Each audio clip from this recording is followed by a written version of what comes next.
First, Matt, what's your reaction? I honestly, this may be a little controversial. I thought that was a really kind of mixed cinematic. It was really kind of... Okay, I'll tell you exactly what I'm thinking. Just Avengers. Just Thor holding the thing open. That's all I was thinking. I was like, that's just a Marvel thing. You've done the Marvel thing. Or it could be Garrosh lifting the Iron Star. Could be. In my head, I'm like, it felt like directly inspired by that. But I thought it was obviously very pretty. I do think it was boring, but I think the boringness worked for it. I think it was very much, there are no stakes, nothing's happened. It's just the Dragon Elves are here. You've been fucking asking for 20 years. Here you go, have them enjoy. Yeah. And you're like, you know what? Begrudgingly, you're going to make me enjoy it. I know you will. Yeah, that's it for me. Yes, I liked that.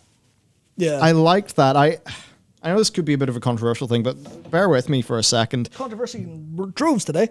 Yeah. No, it's obviously really cool when you get a big villain thing. Yeah. I mean, obviously the WoD cinematic is probably still the coolest one they've ever made. Close, yeah. But if I think about what our criticisms of the game were, the sort of things that we want, I think what we kind of wanted is a slice of something that feels actually like Warcraft. And, dragons. It's been there.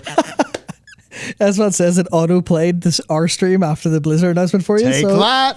Ha yeah. Maybe Blizzard set it to autoplay us because they like us. I don't know. That is the least plausible thing I have heard all day, man. I guess for me, right, I like the way that it seems to be a slice of classic Warcraftish things. If you think about dragon stuff, that's there in Warcraft 2. It is, there in Warcraft 3.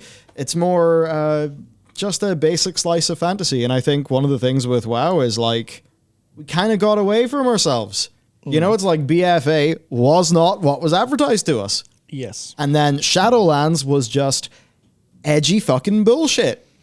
Yeah. And this, that's kind of what I like. There is no, I have read Nietzsche or some bullshit. None of that bullshit that was the Shadowlands. None of that fucking cringe-ass bullshit. There's a different kind of cringe here for some people, Very well where spoken. it's just people who are a bit oh yeah, it's dragons in a fantasy world. That's cringe as fuck. I think at the end of the day, most of the WoW crowd, we actually kind of like those things. I mean, yeah, So, that's the thing with high fantasy. Yeah, a slice of high fantasy that is not, okay, sure, we do not have big, sweaty, galloping abs like we had with the WoD one. And I get how the WoD one will totally pump you up more for playing that expansion. Definitely. But from what I actually want, vibe-wise, Yeah. I think this is the vibe. Yeah, so I think it's a good vibe, and I think some of the feeling I have is exactly pointed out by Ashana, who says, it looks okay, but feels a bit weak. Overall, IMO was expecting a lot more. But then I realized I think that's probably for the best, because if they just went whole hog, here's everything, here's a whole bunch of... Who else is in the fucking basket of villains we can fire in? Big stakes, massive, big adventure, etc. If they're starting weak, they kind of know they have to build up to something. And I think that's been the fundamental complaint about World of Warcraft recently, is that there's no build up. It's all just, we need our big moment. We need our please clap moment. And every single time it's just straight up, here's a cool new place. And there's something about it that's very much, we know we can't be the World of Warcraft you liked back in the day, because we're different people. Time has moved on. There's a bunch of different stuff, just different circumstances, everything. But they are trying to start something relatively new, at least. I mean, they're just here's a whole new race of people that were in Azeroth the whole time, but you didn't know about them. You're like, oh, okay, I see what you're going for. And I think it's it's indicative. I can't remember who it was, but someone said, that it was a bit sad that they didn't lead out of Shadowlands. It's just, they basically memory hold Shadowlands there entirely. That's what I want. And that's exactly what I think the best thing to do is, if they don't talk about it, then they know it was a bust, for probably all the reasons that we say. So Ian essentially admitted that too. And, I like what you're saying there, Dark Wolf. I think simplicity is best. It's we've been on this fucking wacky ride for so long that a slice of simplicity is kind of a good thing. Yeah. And if you think about, say, an expansion like MoP, it also did not launch to a trailer that was here is the big new villain. Yeah. In the way that we had Illidan, we had Arthas, we had Deathwing, we had Panda? And everyone was confused, but then they actually built it out into a really good world, really good slice of slice of Azeroth. So I guess overall, I like that. I do like a bit of the kind of Rome thing they've got going on too. But I would like that anyway. It's literally my favorite period in history. Yeah, so I think that's a little bit of a I don't the only word that's coming to mind is like soft retcon, but I don't mean it like in a negative way, but it's like we're furthering what the Titans kind of are in this one unique kind of way, but less the Titans and more here's what the Watchers built.